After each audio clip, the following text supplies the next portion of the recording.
તો આ તરફ રાજકોટમાં પણ ક્ષત્રિય શક્તિ અસ્મિતા મંચ પર પીટી જાડેજાએ સાધ્યું નિશાન। ક્ષત્રિય આગેવાન પીટી જાડેજાએ સમિતિની રચના પર ઉઠાવ્યા છે સવાલ। ક્ષત્રિય શક્તિ અસ્મિતા મંચની રચનાથી સમસ્ત સમાજ અસહમત હોવાનો દાવો પીટી જાડેજાએ કર્યો છે। રાજકીય પક્ષ બનાવવો જ હતો તો જાહેરાત કરી દેવાની જરૂર હતી।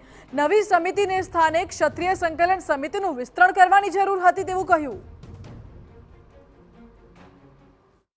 કે જો રાજકીય પાર્ટી બનાવવાની હોય તો એને જાહેરાત કરવી હતી, અને જો સંગઠન બનાવવાની વાત હતી તો સંકલન સમિતિ સાથે મોટી સંસ્થા બનાવી, બરાબર છે, એને સાથે રહી અને રાજવીઓને ભલે સાથે રાખે, રાજવીઓને સાથે રાખીને આ સંસ્થા મોટી બની હોત, બરાબર છે, તો 3.5 કરોડ ક્ષત્રિયોની વ્યાખ્યામાં આવત અને આ નવો રાજકીય પક્ષ કદાચ બનાવો હોત તો પણ શક્ય છે।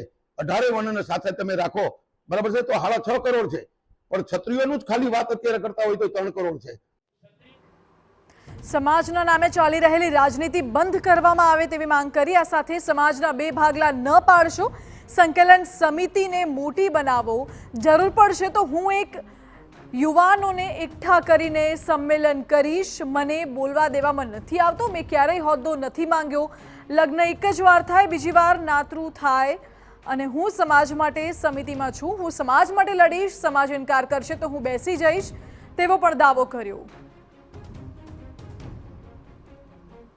સમાજે સંદેશો આપ્યો છે કે અમે અત્યારે આ રાજનીતિ હોય એવું 100% લાગે છે, અને રાજનીતિ હોય તો જાહેર કરો, અને સંગઠનની વાત હોય તો સમાજના બે ઊભા ફાડિયા ન કરો, સમાજમાં તમે વિલીનીકરણ કરી અને આવી જાઓ, આ સંકલન સમિતિને આપણે ખૂબ મોટી બનાવીએ।